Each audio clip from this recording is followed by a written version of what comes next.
Cinema சினிமாங்கிறது வந்து நிறைய பேர் தப்பா நினைச்சிட்டு இருக்காங்க. ரொம்ப ஈஸியான வேலை, அது என்ன கோடி கோடியா சம்பாதிப்பாங்க, ஒரு ஃபேம் இருக்கும், அவங்களுக்கு என்னப்பா அப்படின்னுவாங்க. அது கிடையாதுங்க. எல்லா வேலையுமே கஷ்டப்பட்டு தான் பண்றாங்க.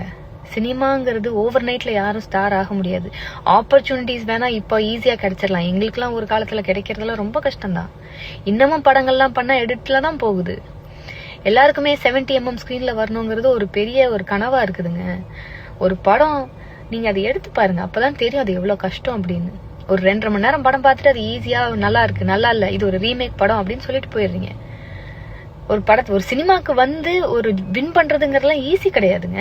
ஒரு பேக்ரவுண்ட் இருக்குங்கிறதுனால தான் தளபதி வந்து இன்னைக்கு வின் பண்ணி நிக்கல. அவர் ஸ்கிராச்ல இருந்து சொந்த உழைப்பு போட்டு இன்னைக்கு அந்த இடத்துல நின்றுருக்காங்க அந்த மனுஷன். அவரை போட்டு அந்த அடி அடிக்கிறீங்க. ஒரு ஜனநாயகன் ஒரு படம் பண்ணிருக்காங்க, ஒரு ப்ராப்பர் சென்ட் ஆஃப் கொடுக்க வேண்டாமா? எல்லாரும் தியேட்டர்ல